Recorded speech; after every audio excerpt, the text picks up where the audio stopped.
Welcome to my channel. मेरा नाम है मृदुला और आज का हमारा टॉपिक है quality control test for parenteral products. तो पेरेंटल प्रोडक्ट्स वो हैं जो ओरल रूट से नहीं दिया जाता बल्कि इंजेक्शन फॉर्म में बॉडी के अंदर या तो मसल्स के थ्रू या वेन्स के थ्रू जो है वो दिया जाता है।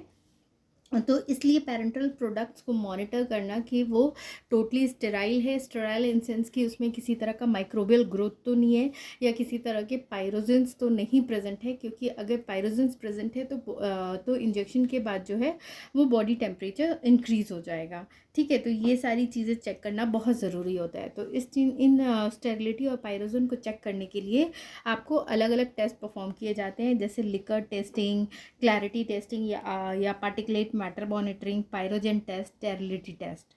ठीक है, तो सबसे पहले हम देखते हैं लिकर टेस्ट। लिकर टेस्ट जो है वो सिर्फ एम्प्यूल्स के लिए किया जाता है और ये जो टेस्ट है इसको वैक्यूम चैम्बर में परफॉर्म किया जाता है। तो सबसे पहले जो भी एम्प्यूल है उसको 1% सॉल्यूशन जो कि मिथाइल ब्लू का होता है उसके अंदर डिप कर दिया जाता है और फिर उसको वैक्यूम चैम्बर में रख दिया जाता है। उसके बाद वैक्यूम अप्लाई किया जाता है, यानी कि लगभग negative pressure 27 inch mercury 30 minute से ज़्यादा तक अप्लाई करते हैं और उसके बाद जब वैक्यूम रिलीज़ कर देते हैं तो जो कलर्ड सॉल्यूशन होता है वो जो डिफेक्टिव जिनकी सीलिंग होती है जिन एम्प्यूल्स की उसके अंदर एंटर कर जाता है। तो अगर डाई एम्प्यूल्स के अंदर प्रेजेंट है तो इसका मतलब है कि जो एम्प्यूल यूज़ जो जिसमें पैकिंग हुई है उसमें लीकेज है और इसलिए उसको रिजेक्ट कर दिया जाता है। वायल्स और बॉटल्स के लिए ये नहीं यूज़ किया जाता है लीकेज टेस्ट, क्योंकि रबर की जो फ्लेक्सिबिलिटी होती है वो बहुत ज़्यादा होती है। नेक्स्ट जो टेस्ट हम परफॉर्म करते हैं वो है clarity testing. Clarity testing perform की जाती है ताकि ये इंश्योर किया जा सके कि जो भी हमारा पेरेंटल प्रोडक्ट है उसके अंदर किसी तरह का कोई और फॉरेन पार्टिकल्स तो नहीं प्रेजेंट है। ठीक है, तो इसके लिए जो है वो विजुअल इंस्पेक्शन किया जाता है, मतलब कि डायरेक्ट देखा जाता है और इसमें जो एम्प्यूल है उसको नेक के थ्रू होल्ड किया जाता है। जैसे ये आपका एम्प्यूल होता है इस तरह से, तो नेक के थ्रू इसको होल्ड करते हैं और फिर इल्यूमिनेटेड स्क्रीन के अगेंस्ट उसको देखते हैं। जब वाइट स्क्रीन होता है तो उससे ब्लैक पार्टिकल्स ईजिली विजिबल हो जाते हैं और ब्लैक स्क्रीन होता है तो उससे वाइट पार्टिकल्स जो है वो ईजिली विजिबल हो जाते हैं। कुछ अदर मेथड्स भी हैं जहाँ पे विजुअल इंस्पेक्शन जो है वो ज़्यादा इफेक्टिव नहीं होता है, तो वो यूज़ किया जाता है इस पार्टिकल्स के डिटर्मिनेशन के लिए, जिसमें सबसे पहला आता है माइक्रोस्कोपिक मेथड। माइक्रोस्कोपिक मेथड में जो जिन भी पार्टिकल का साइज़ 5.0 माइक्रोन से कम होता है जो कि विजुअली नहीं देखे जा सकते, उनको हम माइक्रोस्कोपिक मेथड से डिटेक्ट कर सकते हैं।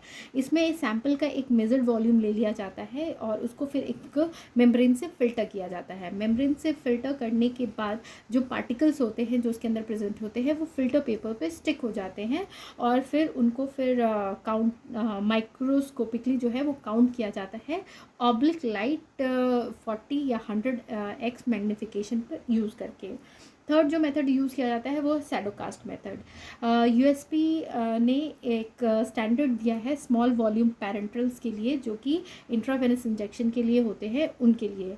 इसमें जो है वो इलेक्ट्रॉनिक इंस्ट्रूमेंट यूज़ किया जाता है जो कि पार्टिकल के साइज़ को मेज़र करता है शैडोकास्ट मेथड से। ठीक है, यानी जो पार्टिकल्स है उनका जो शैडो बनता है उसके बेसिस पे जो है वो पार्टिकल साइज़ कैलकुलेट की जाती है जब वो हाई इंटेंसिटी बीम के थ्रू पास करते हैं। नेक्स्ट जो मेथड है वो है इलेक्ट्रॉनिक पार्टिकल काउंटर।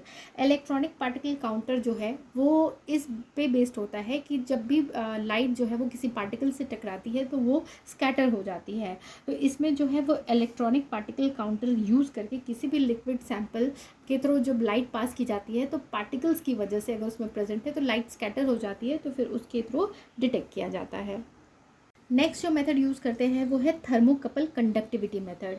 इसमें कुछ इंस्ट्रूमेंट है जैसे कि काउंटर जो कि जो भी पार्टिकल्स हैं उनके काउंट करने के लिए या फिर उनका साइज़ डिटरमाइन करने के लिए यूज़ किया जाता है, क्योंकि जब दो इलेक्ट्रोड के बीच में सैंपल को प्लेस किया जाता है तो वो कितना रेजिस्टेंस प्रोड्यूस कर रहे हैं उसके बेसिस पे ये इंस्ट्रूमेंट काम करता है। नेक्स्ट जो टेस्ट परफॉर्म करते हैं वो है पायरोजिन टेस्ट। पायरोजिन बेसिकली क्या होता है, वो एंडोटॉक्सिन मेटाबोलाइट होता है माइक्रो ऑर्गेनिज्म का, जो कि बॉडी के टेम्परेचर को राइज कर देता है जब भी अगर किसी पेरेंटल प्रिपरेशन में वो प्रेजेंट होता है। तो जब पेशेंट को एडमिनिस्टर किया जाएगा तो वो उसके बॉडी के टेम्परेचर को राइज़ कर देगा। तो जो पाइरोजन है उसको पैरेंटल प्रोडक्ट में डिटेक्ट करने के लिए 2 टेस्ट परफॉर्म किए जाते हैं। एक है रैबिट टेस्ट, दूसरा है लाल टेस्ट। रैबिट टेस्ट में यूजुअली जो है वो 3 रैबिट्स लिए जाते हैं जिनका टेम्परेचर जो है वो 1 डिग्री सेल्सियस से ज़्यादा डिफ़र नहीं करना चाहिए और उनका टेम्परेचर जो है वो नॉर्मल होना चाहिए। इसमें टेस्ट सॉल्यूशन को सबसे पहले वार्म किया जाता है 37 ± 2 डिग्री सेल्सियस पे, और उसके बाद जो रैबिट है 3 रैबिट्स लिया है उनके मार्जिनल ईयर में जो के वेन में इंजेक्ट कर दिया जाता है। उसके बाद जो है वो फर्स्ट स्टेप कंप्लीट होने के बाद लगभग 30 मिनट्स के इंटरवल पे लगभग 1 से 3 आवर्स तक उनको ये डोजिंग दी जाती है और उनके टेम्परेचर को मॉनिटर किया जाता है। 3 आवर्स में अगर उनके बॉडी में कोई भी टेम्परेचर राइज नहीं हुआ है 0.5 डिग्री सेल्सियस या उससे ज़्यादा, तो कंसिडर कर लिया जाता है कि सैंपल में पाइरोजन नहीं प्रेजेंट है। लेकिन अगर उनके बॉडी में टेम्परेचर जो है वो 0.5 डिग्री सेल्सियस या उससे ज़्यादा राइज हो जाता है तो फिर से ये एक्सपेरिमेंट परफॉर्म किया जाता है 5 मोर रैबिट्स यूज़ करके, ठीक है। उसके बाद भी अगर कोई राइज नहीं होता है तो पाइरोजन एब्सेंट मान लिया जाता है, लेकिन अगर फिर भी राइज होता है तो फर्दर फिर 8 रैबिट्स लेके ये टेस्ट परफॉर्म किया जाता है।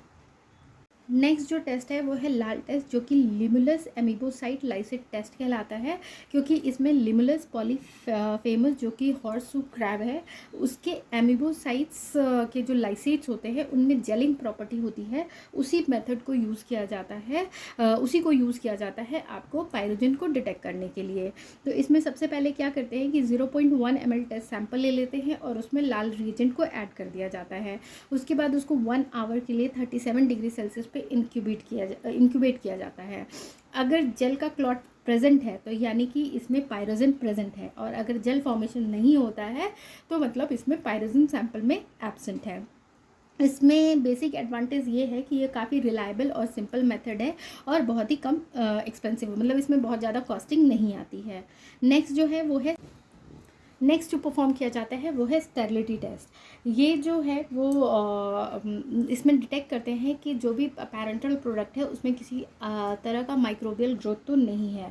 तो बेसिकली 2 टेस्ट परफॉर्म किए जाते हैं। एक है डायरेक्ट इनोकुलेशन मेथड के थ्रू टेस्ट किया जाता है और दूसरा है मेम्ब्रेन फिल्ट्रेशन मेथड के थ्रू टेस्ट किया जाता है। फर्स्ट डायरेक्ट इनोकुलेशन मेथड, इसमें क्या करते हैं कि एक सैंपल जो है उसकी रिक्वायर्ड वॉल्यूम ले लेते हैं 2 टेस्ट ट्यूब में जिसमें कि ऑलरेडी कल्चर मीडिया प्रेजेंट होता है, या तो फ्लूइड थायोग्लाइकोलेट मीडियम या फिर सोयाबीन केजिन डाइजेस्ट मीडियम। फिर उसके बाद उसको कवर कर दिया जाता है यानी कि प्लग कर दिया जाता है। उसके बाद उनको 30 से 35 डिग्री सेल्सियस पे 7 डेज़ के लिए इंक्यूबेट किया जाता है और 7 डेज़ बाद चेक किया जाता है कि उसमें कोई किसी तरह की कोई माइक्रोबियल ग्रोथ तो नहीं हुई है।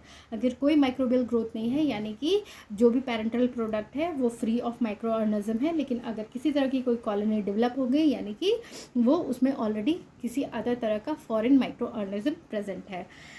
इस मेथड का ये एडवांटेज है कि ये बहुत ही सिंपल मेथड होता है, लेकिन जो ये सैम्पलिंग होती है और मिक्सिंग होती है इसमें जो है एक्सीडेंटल कॉन्टामिनेशन के चांसेस बढ़ जाते हैं।